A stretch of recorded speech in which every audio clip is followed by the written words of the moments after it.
Est-ce qu'il vous est arrivé dans votre vie de penser et même de dire « les paroles de Jésus sont dures ». Les paroles de Jésus sont difficiles. Est-ce que, mais je ne vous demande pas de vous répondre dans votre cœur, est-ce que même cette incompréhension des paroles de Jésus vous a amené à vous retirer de la communion avec le Seigneur, d'abord, peut-être même de vous retirer de l'Église, mais c'est vrai qu'on peut changer d'église, on peut aller dans une autre église, mais surtout de retirer de la communion avec le Seigneur.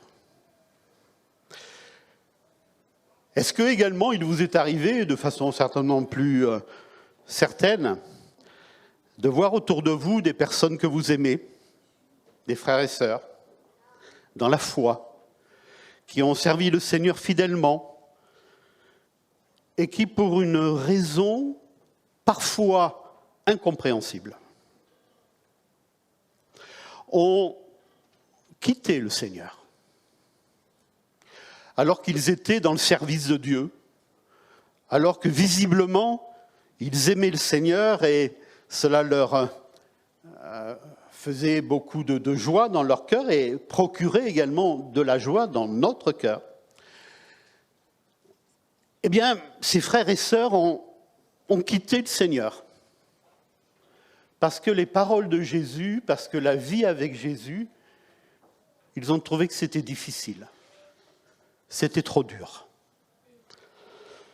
Alors vous pourrez me dire, mais Marc, oui, c'est bien d'avoir ces réflexions, mais quel est le fondement biblique par rapport à ça ? Eh bien, c'est ce dont on va parler ce matin, parce qu'à un moment donné, dans le Nouveau Testament, des disciples, je répète, des disciples ont quitté Jésus. En disant, cette parole est trop dure. Qui peut l'écouter ? Et donc c'est le titre de mon message ce matin.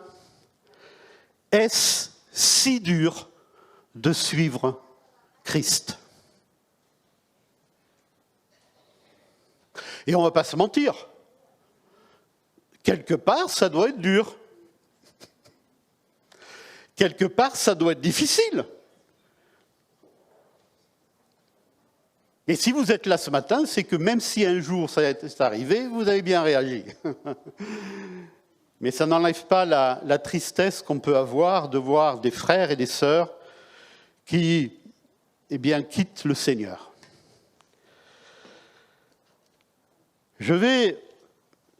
On va ensemble faire une lecture dans Jean, puisque cette parole se trouve dans l'évangile de Jean, au chapitre 6, et au verset 60. Plusieurs de ses disciples, après l'avoir entendu, on verra de quoi il s'agit, dire cette parole est dure. Qui peut l'écouter ? Jésus, sachant en lui-même que ses disciples murmuraient à ce sujet, leur dit « Cela vous scandalise-t-il ? Et si vous voyez le Fils de l'homme monter où il était auparavant, c'est l'Esprit qui vivifie. La chair ne sert de rien. Les paroles que je vous ai dites sont esprit et vie. Mais il en est parmi vous quelques-uns qui ne croient pas. Car Jésus savait dès le commencement qui étaient ceux qui ne croyaient point et qui était celui qui allait le livrer. Et il ajouta, c'est pourquoi je vous ai dit que nul ne peut venir à moi si cela ne lui a été donné par le Père. Écoutez ça. Dès ce moment, plusieurs de ses disciples se retirèrent et ils n'allèrent plus avec lui. Jésus donc dit aux 12, « Et vous, ne voulez-vous pas aussi vous en aller ?» Simon-Pierre lui répondit, il est formidable ce Simon, « Seigneur, à qui irions-nous ? tu as les paroles de la vie éternelle. Et nous avons cru et nous avons connu que tu es le Christ, le Saint de Dieu. Amen. Plusieurs de ses disciples se retirèrent après avoir entendu des paroles de Jésus. Alors, si vous avez lu ce qui était avant, je vous invite à lire tout le chapitre 6 chez vous. On pourrait se dire, ben alors, cette parole est dure. Qu'est-ce que Jésus a demandé pour que ça soit si dur? Qu'a-t-il demandé?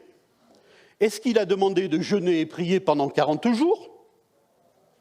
Est-ce qu'il a demandé de marcher sur les genoux pendant 1 kilomètre pour se mortifier? Est-ce qu'il a demandé de faire vœu de célibat pendant toute sa vie? Rien de tout cela. Si vous lisez avant ce que Jésus a dit, il a simplement parlé qu'il était le pain descendu du ciel, le pain de vie. Et ça a été cité ce matin dans les prières, celui qui mange ma chair et qui boit mon sang a la vie éternelle. Alors, ces disciples ont entendu cela et cela venait heurter leur schéma religieux. Ils n'étaient pas habitués à entendre ça. Ils avaient bien entendu parler de la manne qui était tombée dans le désert du temps de Moïse pour nourrir le peuple d'Israël. Ces disciples également faisaient partie de la foule qui avait été rassasiée lors de la multiplication des pains. Si vous lisez tout le chapitre 6, ça commence par la multiplication des pains. Vous savez, avec les 5 pains, les 2 poissons, Jésus qui nourrit la foule, 5000 hommes quand même, ce qui fait quand même 15-20 000 personnes, avec les femmes et les enfants. Et après, il y a eu un autre miracle, c'est Jésus qui marche sur les eaux. Et la foule, qui, voyant qu'elle a été rassasiée, eh bien, elle voulait voir d'autres miracles, bien entendu, puisqu'elle a été rassasiée.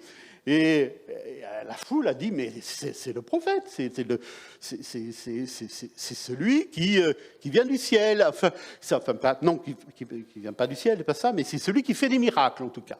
Bon. Et alors Jésus, voyant la foule qui s'approchait de lui encore, eh bien, permettez-moi l'expression, il a élevé le débat.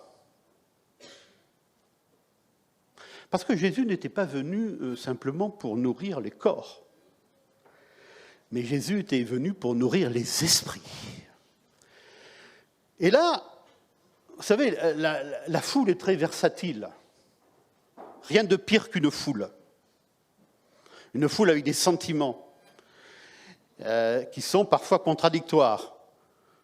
La preuve, c'est que la foule applaudit Jésus quand Jésus entre dans Jérusalem, et c'est presque cette même foule dit « crucifie-le »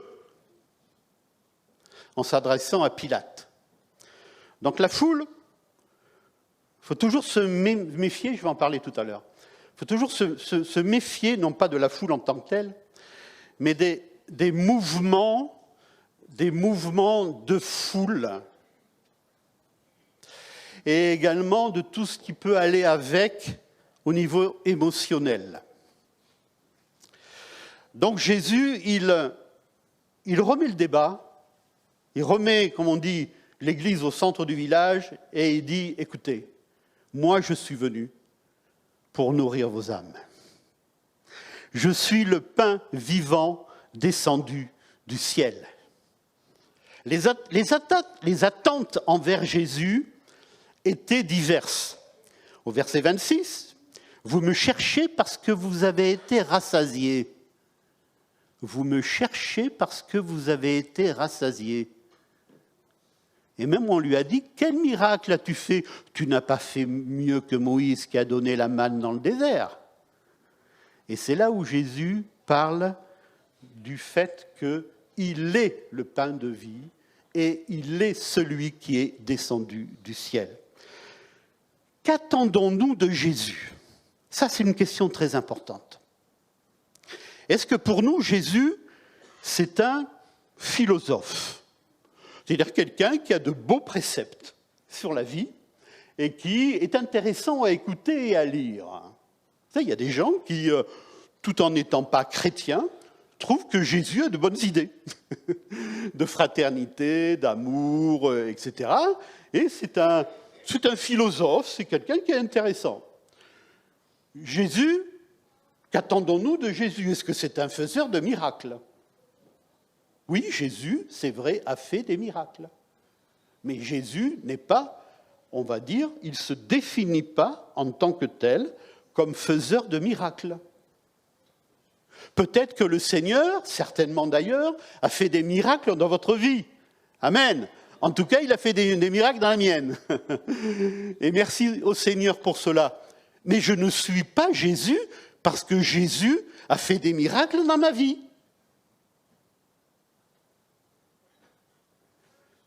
Et je vais préciser tout à l'heure. Certains attendaient de Jésus, parmi la foule, qu'il soit un libérateur d'Israël, celui qui allait les libérer des Romains. Ah, ces Romains, ils font peser sur nous un joug insupportable, avec des impôts trop lourds, et il nous faut quelqu'un qui nous délivre des Romains, c'est-à-dire un libérateur politique. Un libérateur au sens politique du terme. Et je voudrais qu'on réfléchisse ce matin sur qu'est-il Jésus pour moi, et au fur et à mesure, on va aller vers ce que la parole de Dieu nous dit. De l'incompréhension à la rupture. Ils n'ont pas compris les paroles de Jésus, ils ont trouvé difficiles les paroles de Jésus, à tel point que ça mène à la rupture. Malheureusement, c'est ce qui arrive parfois dans des relations d'amitié et même dans des relations conjugales. Des paroles qui sont dures, mais là, ce n'est pas dur à ce sens-là, c'est des paroles violentes. Des paroles violentes qui sont prononcées et qui mènent à la rupture. Parce que c'est plus possible. On ne peut plus vivre ensemble parce que c'est trop violent. Violent au niveau des situations, violent au niveau des mots, violent parfois au niveau physique. Et ça mène à la rupture.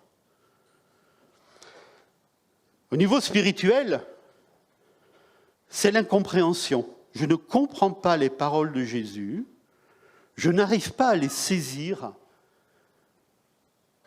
Donc je quitte la foi. Je ne peux pas. C'est au-delà de ma compréhension. Mais Jésus ne demande pas notre compréhension. Il demande notre foi.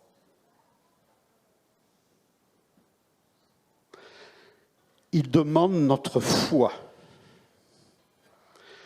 Et on va développer également tout à l'heure. Plus l'enseignement est exigeant, lisez le chapitre 6, c'est très intéressant. Ça commence par une foule qui est nourrie par Jésus, et ça finit par un homme qui fait une déclaration.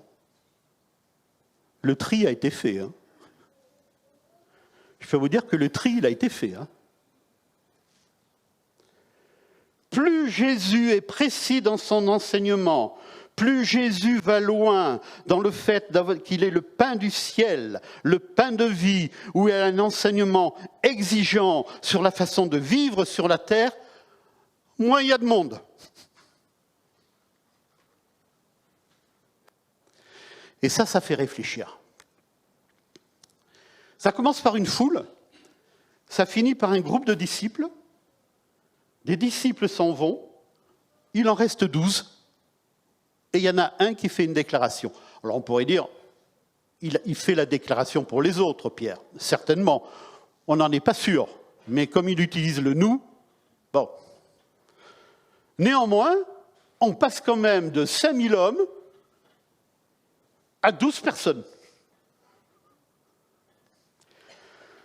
La première remarque que je peux faire, vous savez, Jésus ne cherche pas la quantité. Et j'ai bien aimé l'anecdote de Jérémie la dernière fois, qui avait entendu des pasteurs qui disaient « Oh, moi, mon église, tant de membres, elle grandit, 3 fois plus, 5 fois plus, 10 fois plus. » Puis, waouh, oui, c'est bien, gloire à Dieu. S'il y a des personnes qui se convertissent au Seigneur, merci Seigneur, gloire à Dieu. Moi, à titre personnel, je préfère 10 églises de 100 membres qu'une église de 1000 membres. Vous voyez ce que je veux dire ? Parce que les relations sont plus fraternelles quand il y a 80, 100 personnes, plutôt que quand vous avez une immense église où plus personne ne reconnaît personne. Bon, voilà, il faut s'organiser différemment. Bon, ça peut exister. Mais ce que je veux dire, c'est que la quantité n'est pas ce que recherche Jésus. Au niveau d'abord matériel, quand on voit ce que donne la pauvre veuve, hein, deux petits sous là, de rien du tout, mais Jésus, Jésus apprécie cette offrande. Hein. Ce n'est pas la quantité de ce que donnent les riches qui impressionne Jésus, c'est la qualité, hein, et de la foi qui est derrière. Et c'est pareil au niveau également spirituel. N'oublions pas cette déclaration de la parole de Dieu, mes frères et sœurs, qui doit nous interpeller. Il y a beaucoup d'appelés, mais peu d'élus. C'est la Bible qui le dit. Hein. Je vais donner la référence. Matthieu 22, 14. Que et qui choisissons-nous d'écouter ? Et c'est là où on va aller dans, je crois que je ne l'ai pas mis sur la vidéo, mais ceux qui ont la parole de Dieu ou qui ont une possibilité de lire, vous allez lire avec moi. C'est dans 2 Timothée, au chapitre 4 et au verset 3. C'est un verset, mes frères et sœurs, qui est fondamental dans la vie que nous avons actuellement sur la terre. C'est un verset pour moi, ce sont des versets pour moi, qui sont des versets alertes. Vous savez, des fois, vous avez des petits alertes. Vous avez un voyant qui s'allume sur la voiture, alerte. Il faut faire attention. Ben, ce verset en fait partie.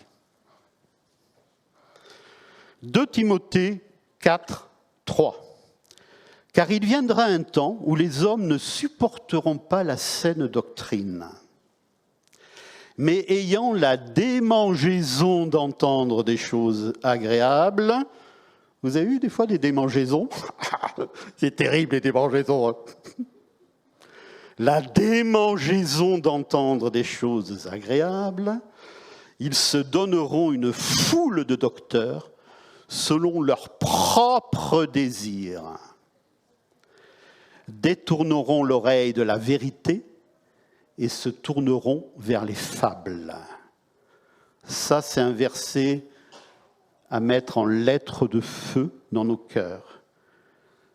Certainement, au cours de l'histoire, il y a eu des temps comme ça, mais je peux vous dire qu'actuellement, on est vraiment dans ça. Alors, on ne va pas parler de ceux qui ne connaissent pas le Seigneur, parce que ceux qui ne connaissent pas le Seigneur, ils ont besoin de se convertir. Ils ont besoin d'être au contact de la parole de Dieu, et quand le Seigneur touche leur cœur, ils convertissent. Mais on pourrait peut-être aussi parler tout simplement des chrétiens. Des chrétiens qui, au lieu de se mettre à l'écoute de la parole de Dieu, se donnent une foule de docteurs qui prêchent des choses qui flattent les oreilles, qui flattent le cœur, qui flattent les émotions, mais qui n'amènent pas à la vérité de la parole de Dieu.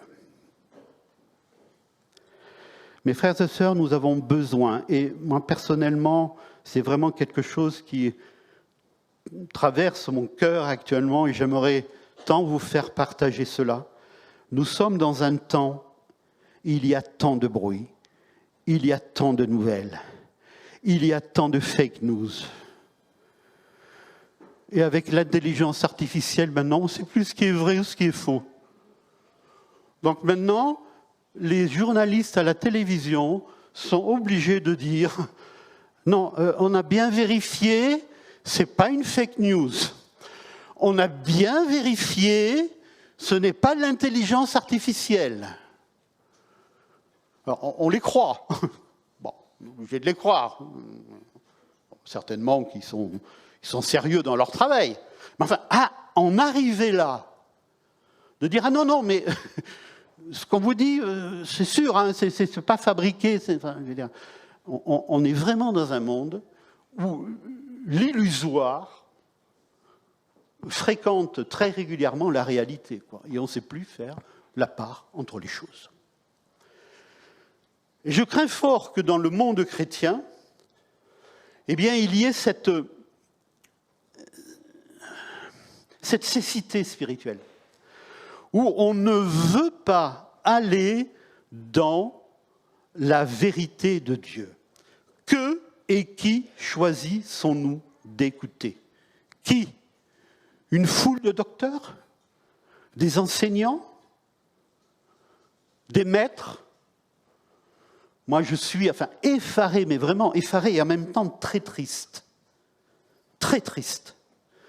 de voir des personnes, des responsables spirituels qui s'autoproclament apôtres, qui s'autoproclament maîtres, grands enseignants, grands prophètes de l'Éternel. Je dis, mais ils n'ont pas peur, hein.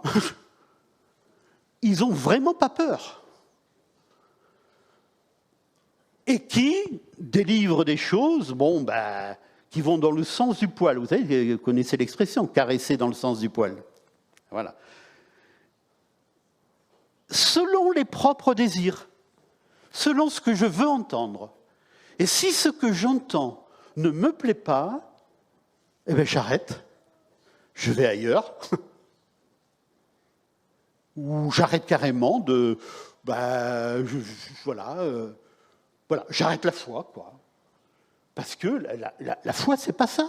La foi, tout simplement, c'est pas ça. Cette parole est dure, qui peut l'écouter? Plusieurs de ses disciples se retirèrent et ils n'allèrent plus avec lui. Peut-être sont-ils revenus plus tard, on ne connaît pas l'histoire. Peut-être ont-ils réfléchi et sont-ils revenus vers le Seigneur? On ne le sait pas. Mais en tout cas, à ce moment, non, ils n'ont pas voulu suivre le Seigneur. Je voudrais maintenant appuyer sur une idée qui me paraît très importante. Jésus est ni un dictateur, ni un gourou. Au verset 67, Jésus, voyant quelques-uns de ses disciples partir, se sont tournés vers les autres. « Ne voulez-vous pas vous en aller, vous aussi ?» Formidable, ça. Vous savez, Jésus n'est pas du genre à dire « Ah, vous partez ! Attendez, revenez vite, s'il vous plaît. Vous avez du mal comprendre ce que je vous ai dit. Revenez, parce que moi, il me faut une foule autour de moi, vous comprenez? Si je n'ai pas le monde nécessaire, ça n'ira pas. Donc, qu'est-ce que vous voulez entendre, en fait? Vous voulez entendre, ah oui, alors je peux changer si vous voulez. Je vais vous dire autre chose. Jésus ne fait pas ça. Non. Et ça doit nous interpeller, mes frères et sœurs. Parce que vous avez dans le monde chrétien actuellement des églises ou même des pasteurs qui font comme ça. Vous ne voulez pas entendre ça? Je vais vous donner autre chose. Je vais vous dire autre chose. Mais surtout, donnez votre offrande, hein.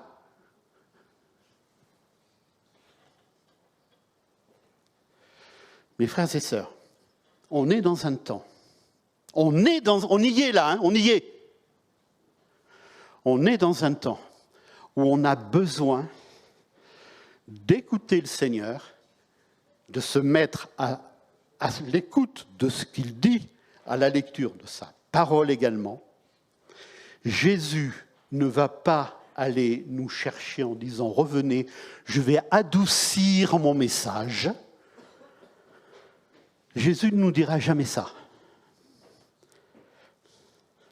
Jésus n'est pas un dictateur qui s'impose. C'est un sauveur qui attire par son amour. Nous, en tant que Français, et tous les Latins, on est comme ça, les Portugais, les Espagnols, les Grecs, tout le bassin méditerranéen, on a été tellement conditionnés par la religion traditionnelle qu'on considère que la religion s'est imposée. Ben oui, puisque la plupart d'entre nous, peut-être ici d'ailleurs, on a été baptisés enfants, on a été baptisés bébés. Hein?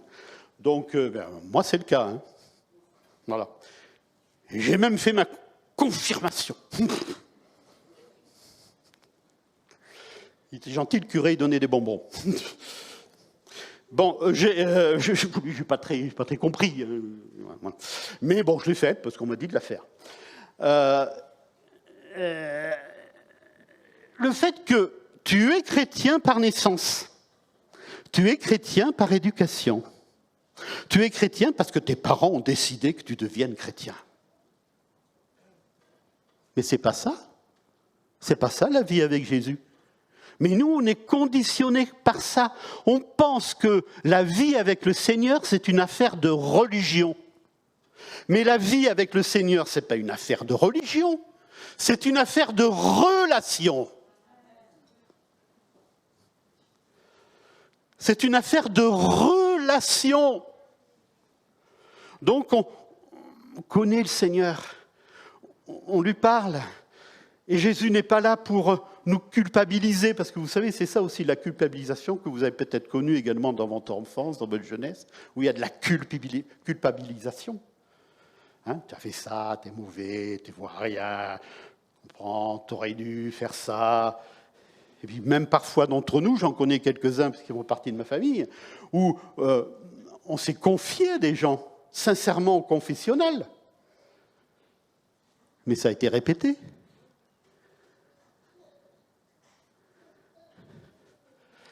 Et ça, c'est terrible. Le manque de confiance que ça peut avoir. Comment voulez-vous ensuite parler du Seigneur à ces personnes ? Je veux dire, elles ont tellement été, il faut vraiment une action de Dieu pour toucher les cœurs, tellement été déçues par le monde religieux que c'est très compliqué. Jésus est un sauveur qui attire par son amour. Amen. Et nous avons été attirés par le Seigneur. Attirés. Il y a une conviction dans notre cœur par le Saint-Esprit. Mais il y a eu une attirance d'abord. Jésus n'est pas un gourou qui tyrannise. Le Seigneur est un Seigneur qui règne avec amour. Il y a quelques jours, nous sommes allés voir avec mon épouse un film qui s'appelle Gourou. Il y en a qui l'ont vu ? Bon. Moi, j'aime bien parfois aller au cinéma pour des thèmes qui m'intéressent, des sujets de société. Bon. Et là, c'était un sujet de société, puisque j'avais entendu Pierre Ninet à la télévision, l'acteur principal, qui disait qu'il a coproduit le film. Et il dit qu'il était intéressé par ce sujet-là, et il a fait ce sujet parce qu'il a trouvé que c'était intéressant. Tous les phénomènes d'emprise psychique sur les personnes. Alors, pour ceux qui ont vu le film, bon, il n'est pas violent, il n'est pas... Non, mais il interroge. Hein. Vous avez un gourou, un coach de vie. Voilà. Des coachs de vie, vous en avez partout maintenant. Hein. Les coachs de vie qui vous aident à vous lever le matin, comment il faut faire pour se lever le matin. C'est un coach de vie qui va vous expliquer comment il faut faire. Vous avez un coach de vie qui va vous expliquer comment il faut bien manger. Vous avez un coach de vie qui va vous dire comment il faut faire au travail pour être bien apprécié. Le coach, il est là. Donc, vous pouvez salarier 5 ou 6 coachs pour qu'ils vous expliquent la vie, quoi. Le pire, c'est que j'ai vu récemment un pasteur coach de vie, spirituel. Bon, je préfère pasteur, moi, oui, je ne sais pas pourquoi. Mais lui, il a mis coach coach de vie, coacher. Genre. Bon, s'il fait du bon travail, merci Seigneur. Mais j'ai peur que le fait qu'il s'appelle comme ça l'associe à d'autres coachs, quoi.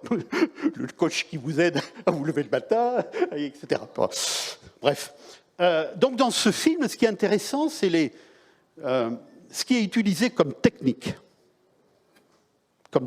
mentale, où la compassion qu'on exerce envers les gens qui sont présents est une compassion qui exploite, est une compassion qui fait du mal, une compassion qui mène à la ruine, parce qu'on voit dans ce film des gens qui ont fait confiance à ce gourou et ça se termine mal. Ça se termine mal. Et je vais vous dire quelque chose qui va peut-être vous choquer, mais ça ne fera rien, je le dis parce que je le pense. Dans ces phénomènes de foule où on voit le gourou, ça m'a fait penser à un moment donné à certains grands rassemblements spirituels. Ouais. Où la foule est un peu en liesse, électrisée, complètement électrisée. Je ne dis pas que ça vient du diable, je ne dis pas ça. Et je crois que le Seigneur a tous les moyens pour parler au cœur. Je le crois de tout mon cœur. Et j'ai assisté moi-même à des grands rassemblements où mon cœur a été touché par la grâce de Dieu. Amen.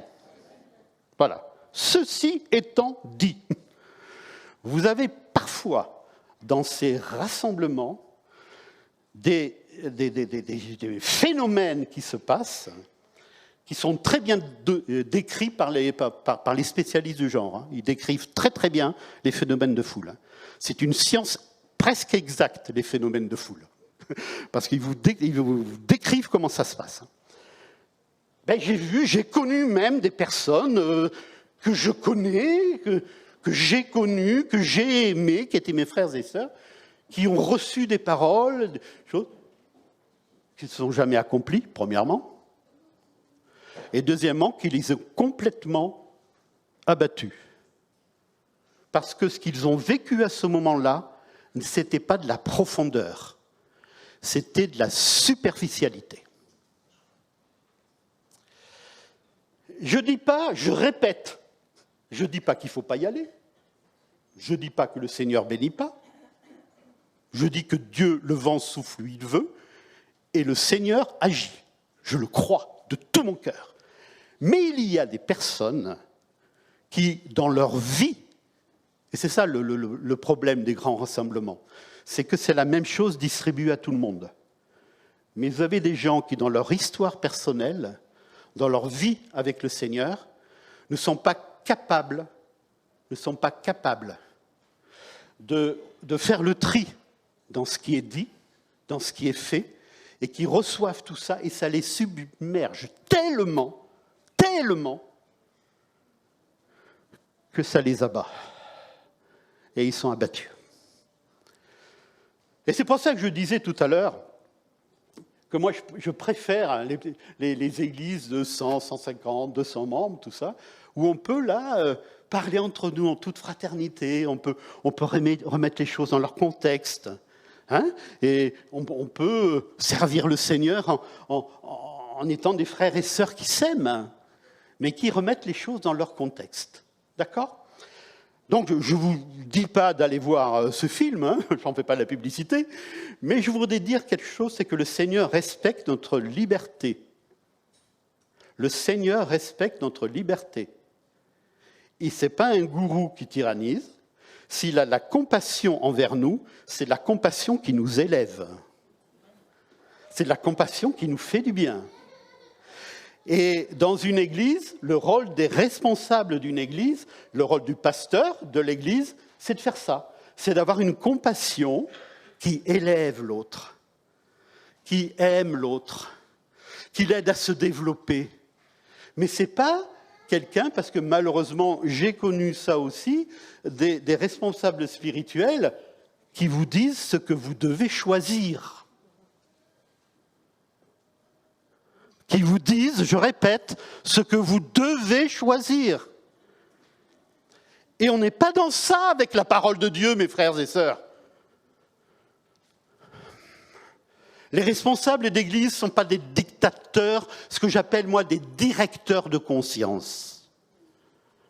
Un responsable d'église n'est pas un directeur de conscience.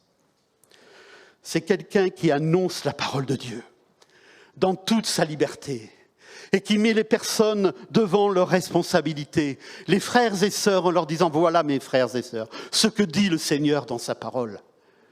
Et je vous invite à vous-même vous approcher du Seigneur et à vous-même comprendre ce que le Seigneur veut vous dire. Amen. Ça, c'est important. Du pain de la terre au pain du ciel. Je l'ai dit tout à l'heure, il y a eu une multiplication des pains. Jésus, le pain vivant descendu du ciel. L'enseignement a créé la rupture. Et Jésus, précise que c'est lui le pain du ciel. Et dans Matthieu 4,4, vous connaissez tous cette parole qui est tellement merveilleuse. L'homme ne vivra pas de pain seulement, mais de toute parole qui sort de la bouche de Dieu. Amen. Nous avons besoin de la nourriture spirituelle. Vous savez, on connaît l'expression « j'ai dévoré ce livre ». Où je bois ces paroles. Eh bien, c'est un peu ça. J'ai dévoré ce livre, la parole de Dieu. Et je bois les paroles de Jésus. J'en fais ma nourriture spirituelle. Comme je mange chaque jour parce que mon corps en a besoin, eh bien, je mange les paroles. Je dévore la parole de Dieu. Ma chair est vraiment une nourriture. Mon sang est vraiment un breuvage. Jésus est le pain de vie au verset 48, Jean 6, 48. Et c'est important de vivre ça personnellement, de lire la parole de Dieu. Et c'est important collectivement aussi de partager le repas du Seigneur. C'est pour ça que dans ce lieu, tous les dimanches matins, on partage le repas du Seigneur. Et il faut réaliser cela, il faut comprendre ce que ça veut dire. Collectivement, notre Église a besoin de la nourriture spirituelle. Amen. Le danger, quand quelque chose est répétitif, c'est que ça devienne un rite. Un rite. Ouais. Puis plus tellement dire grand-chose, une tradition.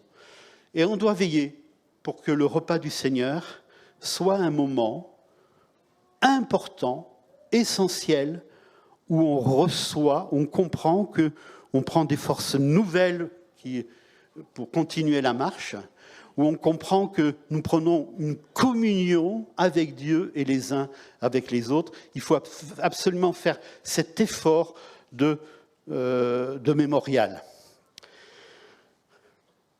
Est-ce que vous connaissez ces paroles de la chanteuse Dalida ? Parole, parole, parole. Vous connaissez ça ? Non. Je parle d'un temps que les moins de 20 ans ne peuvent pas connaître. Mais certainement que vous connaissez ces paroles-là. Qu'est-ce que Dalida a voulu... D'ailleurs, je pense que Dalida, une petite parenthèse, son suicide, je pense que en grande partie, il est peut-être dû à ça.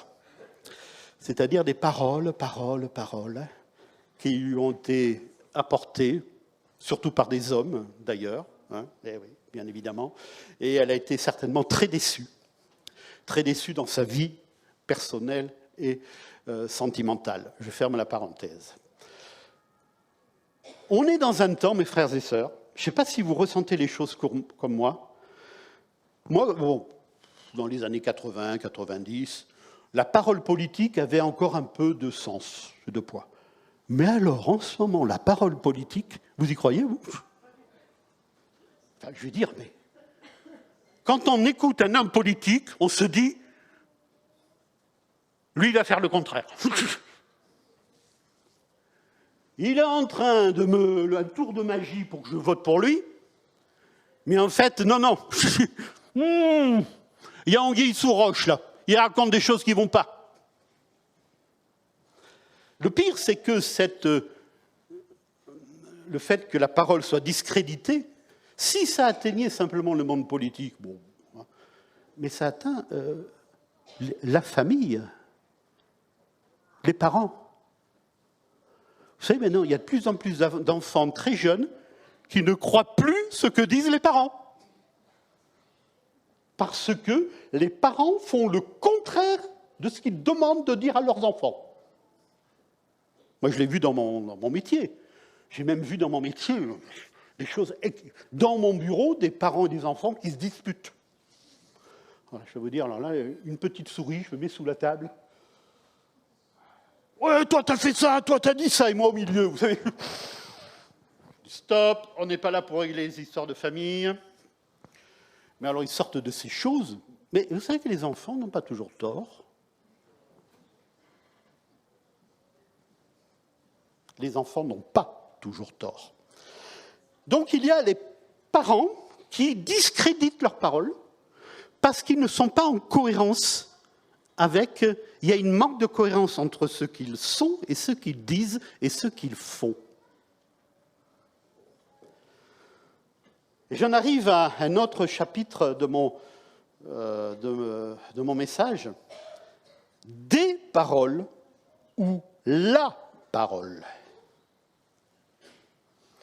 J'ai mis un peu de temps pour comprendre ça.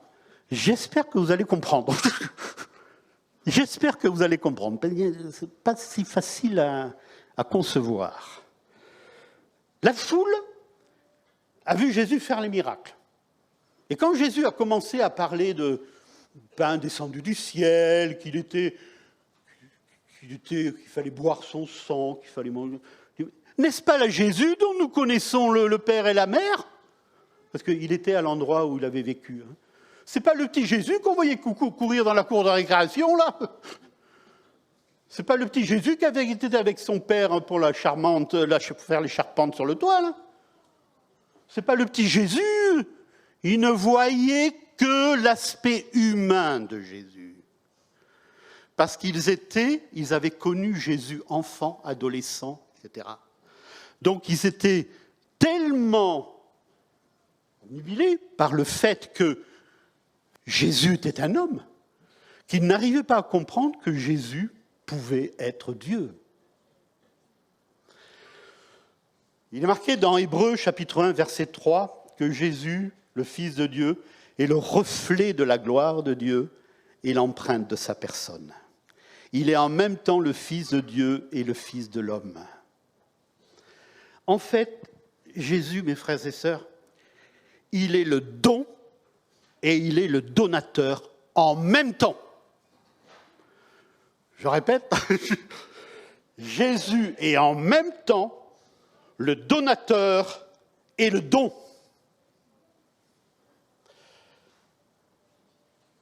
Il n'y a pas de différence. Parole, parole, parole, ça peut concerner les hommes, les êtres humains qui disent des choses qui ne les mettent pas en pratique. Jésus, lui, il est la parole, créatrice de vie, la parole par laquelle le monde a été créé. Relisez la première l'évangile de Jean, dans ses premiers versets, le prologue de l'évangile de Jean. Par la parole, le monde a été créé.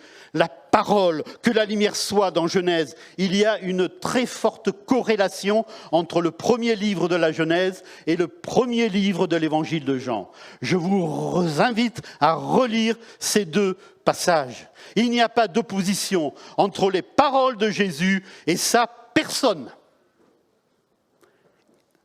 Et voilà la clé qu'il faut comprendre et que les disciples n'ont pas compris. Cette parole est dure. Mais oui, cette parole est dure si on ne voit Jésus que comme un homme. Mais si on voit Jésus comme le Fils de Dieu, la parole créatrice, c'est pas si dur que ça. Parce que le Seigneur nous donne la force de le suivre.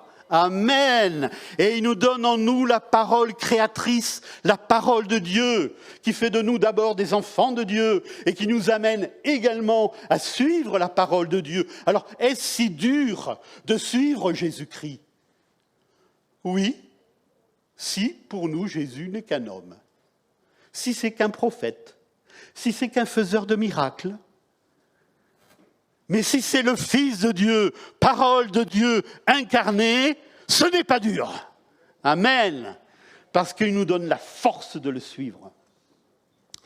Il n'y a pas de dissonance, il n'y a pas de différence entre le donateur, Jésus, et le don. Mes paroles sont esprit et vie.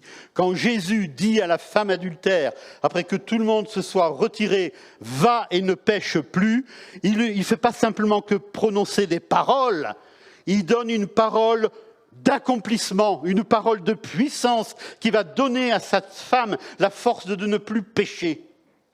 Quand Jésus dit devant le tombeau de Lazare, Lazare sort, ce n'est pas simplement que des paroles, c'est la parole créatrice de Dieu et qui permet le miracle. Quand Jésus dit à la tempête, silence, tais-toi, c'est-à-dire aux éléments naturels, eh bien c'est la puissance créatrice de la parole de Dieu qui se met en œuvre. Quand Jésus dit à Pierre, après que Pierre l'ait renié et qu'il soit au fond du trou, en lui disant « paie mes agneaux, paie mes brebis », c'est-à-dire « deviens celui que j'ai prévu pour toi », il lui donne la force à cet homme. C'est formidable de prêcher le jour de la Pentecôte. Vous vous rendez compte? Un homme qui a renié Jésus. Vous l'aurez vous confier le message? Moi, j'aurais pas confié à Pierre le message de la Pentecôte, moi. Hein. Il a dit donc, tu m'as renié une fois, tu ne vas pas recommencer une autre fois. Vous voyez ce que je veux dire? Mais Jésus dit à Pierre, je te donne la force de paître mes agneaux, de paître mes... Je te donne la force d'être le serviteur. Ça, c'est formidable. On est dans un autre monde avec Jésus. Le monde de la parole créatrice. Cette parole qui nous aide au quotidien, chaque jour, et qui nous aide à le suivre. Amen. Et je finis par la déclaration de Pierre. Quelle belle déclaration. À quel autre irions-nous qu'à toi? Tu as les paroles de la vie éternelle. Pierre n'a pas dit « Nous avons tout compris ». Oui, Seigneur, on ne fait pas comme les autres, non? Les autres, ils sont partout, partis, hein, ils se sont retirés, ils ne sont plus avec toi, mais nous, on est là. On a tout compris, nous, Seigneur. Non, non, il ne dit pas ça. Et moi, je trouve ça formidable. Il ne se met pas en avant en disant « On a tout compris ». Seigneur, à quel autre irions-nous qu'à toi? Tu as les paroles de la vie éternelle. Seigneur, je ne comprends pas tout. En ce moment, peut-être je ne comprends pas tout. Et peut-être que vous vous dites ça dans votre cœur en ce moment. Seigneur, je ne comprends pas tout. Je ne comprends pas ce qui m'arrive. Je ne comprends pas ce qui arrive dans ma vie actuellement. Il y a des choses que je ne comprends pas. Et Seigneur, je ne veux pas, par contre, me retirer. Mais je te fais confiance et je dis, Seigneur, je comprendrai peut-être plus tard. Mais en tout cas, j'ai la foi de dire, tu as les paroles de la vie éternelle. Amen. Et ça, c'est important, mes frères et sœurs. Ça, c'est le secret. Est-ce si dur de suivre le Seigneur? Pierre ne dit pas non plus, « Oh Seigneur, tes paroles sont faciles. Hein. Oh, pas de problème. Te suivre, il était mal placé pour le dire, hein, parce qu'à un moment donné, il avait dit, « Moi, j'irai avec toi jusqu'au bout, Seigneur. » Ouais. Ben non. Il a renié 3 fois. D'accord? Donc, il savait très bien ce qui était dans son cœur. Mais cet homme-là a compris qu'il fallait regarder ce qu'il y avait au fond de soi-même. Tu es le Christ, c'est-à-dire tu es le roi. Parce que dans l'Ancien Testament, le Christ, le Messie, c'était le roi, le prophète et le souverain sacrificateur. C'est-à-dire tu es le roi, Seigneur. Pierre déclare que tu es celui qui gouverne dans ma vie. Jésus, tu gouvernes dans ma vie. Jésus, tu es le prophète, parce que dans l'Ancien Testament, il y avait les messies prophètes, c'est-à-dire parler à la place de Dieu. Je reconnais, Seigneur, que tu es le Fils de Dieu et que tu es la parole. Et tu n'es pas simplement les paroles qu'on prononce, mais tu es la parole. Et ça, c'est important aussi. Le Messie souverain sacrificateur, plus grand et plus parfait, qui s'interpose entre Dieu et nous. Dans l'Ancien Testament, c'était Aaron et ses fils, par lignée héréditaire. Dans le Nouveau Testament, c'est seul Jésus-Christ qui s'interpose entre nous. Et je voudrais terminer par cette dernière question. J'ai commencé par ça. Qui est Jésus pour toi, mon frère et sœur? Qui est Jésus pour toi? Je me suis posé la question pour moi, vous inquiétez pas. Qui est Jésus pour moi? Est-ce que Jésus me permet de briller ou de ne pas briller d'ailleurs, de temps en temps le dimanche matin en prêchant? Je vais jusque-là quand je me pose ces questions-là. Est-ce que Jésus est celui qui me permet de m'épanouir dans ma vie à travers l'aide que je peux avoir aux autres, mais m'épanouir dans le sens que j'en trouve une gloriole personnelle? Est-ce que Jésus est celui qui... De temps en temps, je fais appel à lui parce que je suis vraiment dans la pagaille, dans mes idées, dans ma tête, et j'ai besoin vraiment du faiseur de miracles. J'ai vraiment besoin du faiseur de miracles, c'est-à-dire de Jésus. Et quand Jésus fait le miracle, merci Seigneur, au revoir, à la prochaine fois. Ou est-ce que Jésus est pour moi la parole que j'aime? Est-ce que Jésus est pour moi celui qui me permet d'être en relation avec le ciel, parce qu'il est le pain descendu du ciel? Est-ce que Jésus est pour moi le Sauveur, le Seigneur de ma vie?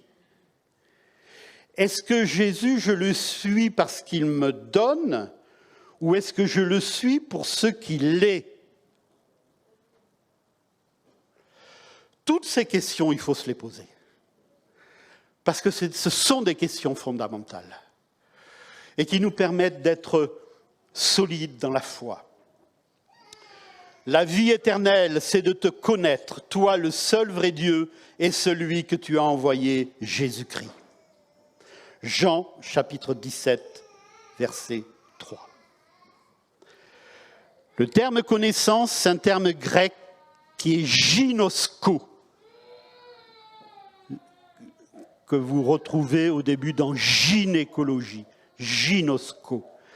C'est le terme utilisé dans la Bible pour désigner l'union intime d'un homme avec une femme. Et tout le monde comprend ça. La connaissance. Seule et même chair. La connaissance de Dieu, c'est naître avec Dieu. C'est qu'il y ait une communion, une union, pas seulement intellectuelle, c'est bien de temps en temps de faire fonctionner nos neurones, mais surtout au niveau relationnel. Est-ce si dur de suivre Christ? Oui, si pour nous c'est un homme comme les autres. Autrement, si nous mettons notre foi en lui, si nous le connaissons, si nous avons une relation avec lui, si nous comprenons qu'il est la parole, on aura certainement des moments difficiles, peut-être même des accidents de vie spirituels. Mais on est sur le bon terrain en tout cas. On est sur le terrain sûr, le terrain de la parole de Dieu. Amen.